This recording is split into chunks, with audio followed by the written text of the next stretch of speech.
As many of you know, I am a first-time gardener. Well, basically a first-time gardener. We did have a garden in Washington State. We did containers, and I didn't do any gardening in the ground, and I didn't do any seed start. So, all right, I'm not really a first-timer, but I'm close to it, and this is the first time I've done starts.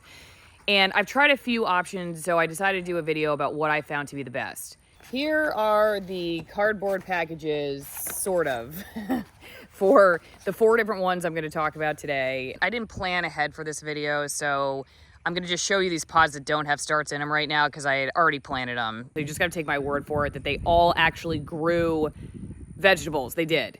It's just really more of a matter of what you like and what kind of garden you have and what you're growing, I think. They're all acceptable. None of them were complete dunces. So I just say that up front. All right, this is what a lot of people see. This is a Jiffy peat pod.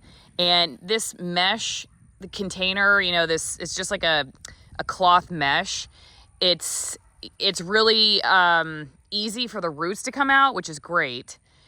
They come very compact. You know, when you first buy them, they're very compact.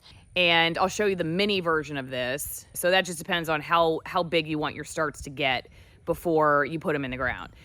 I personally like them to get bigger because I want to differentiate them from weeds, and I just find that they just have done better for me if I've kept them in their little pods longer. So I like the bigger ones. If you're going to go with the Jiffy peat pods, I would get the bigger ones, and I think they've been great for squash. We've done squash and melons in those, and they've done really well. And the thing I like about them is that you can direct plant them right into the soil. And also I think that cloth covering around them, like I said, it's easy for the roots to break through. So some of the other ones I'm going to show you are not as great for that. These are also Jiffy peat containers, but you add your own soil. It looks like this. Seed starting pots. As you can see, the tomatoes and the peppers that we have, they're doing pretty well. We got some squash here. One thing though, it says that they are 0 root shock. Roots grow through pot. I have to say I have not found that to be the case. We have had these in for quite a while and there's no roots growing out.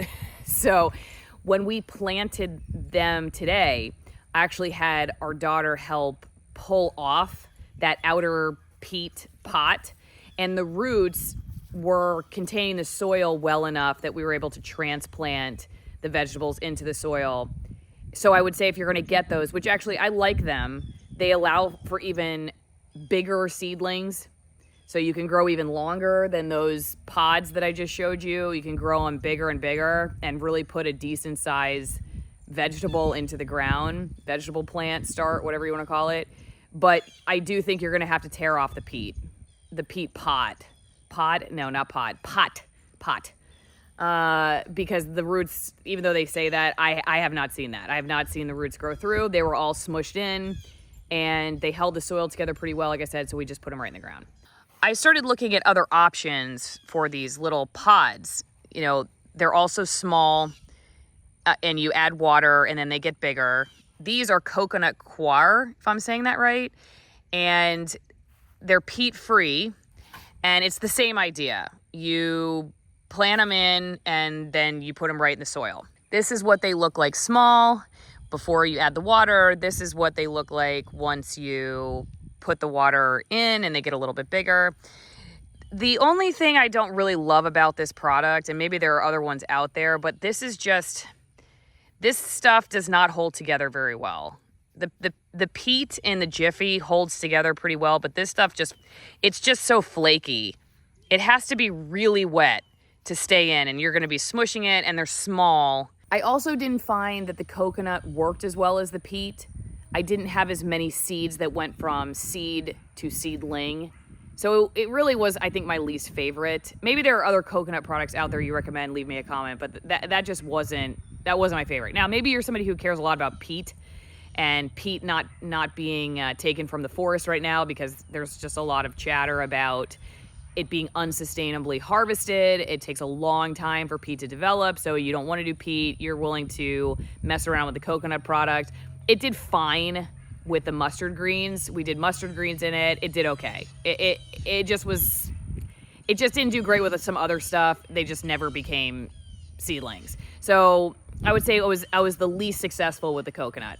Finally, this actually was one of my favorites, if not my favorite, that came out of nowhere. I had never heard of this product before, Burpee Super Seed, and I really actually liked it. We saw it at the Farm and Garden store, these silicone trays that you put your own soil in. So this is another soil one. Unlike the coconut and the Jiffy Pods, you actually have to add soil to it. But I saw it in it's reusable, it's silicone, and you just plant in there and then you pop them out. And then you can reuse it, which is great because with none of the other products I'm telling you about today can you reuse them. They're done once you plant in them. And this, you can just pop the soil out and you actually get to reuse the little pod. I wasn't sure how that was going to work. I let the bean plants, for instance, that we planted today, I let them get pretty big before we popped them out of the tray, just to make sure they had decent root structure and the roots would hold the soil together and that they would survive transplant. And I was shocked, actually, how well I was able to. Well, actually, our daughter did it. You know, we were popping them out like it was no big deal. One thing, though, is that a few of these did not sprout. You know, we only got 2 bean plants of the 6 that we planted. But I attribute that more to the place we got our seeds. I don't think it was the silicone tray. I think it was where we got our seeds. That was the problem. So I'm not blaming the tray. So actually, I think the tray may be my number one.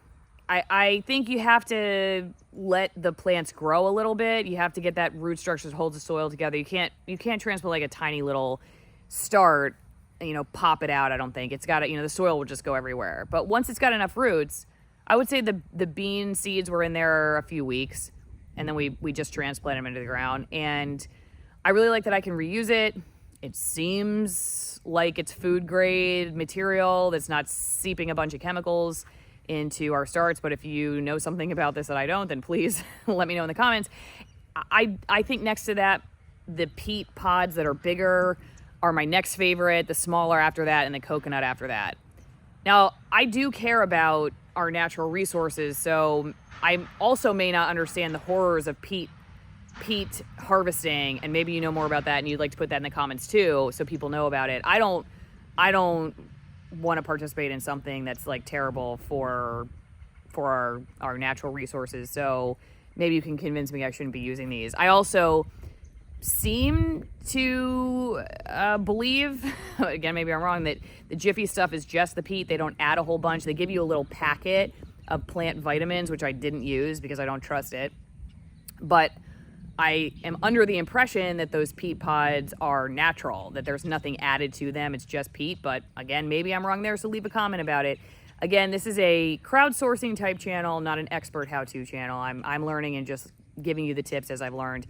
I have found that with the kids, all of these really are pretty easy, other than the coconut. That was very difficult with kids too, because like I said, the structure of the pod is very fragile. It's very fragile, and so you have to just be really tender with it. And obviously, 3-year-olds they're not made that way. So with kids too, I think the other stuff I've talked about was as advertised and all did fine. But I think my number one really is these pop-out trays. So let me know what you think. What are your tips? What have you used that you think are great? And I will see you in the next video.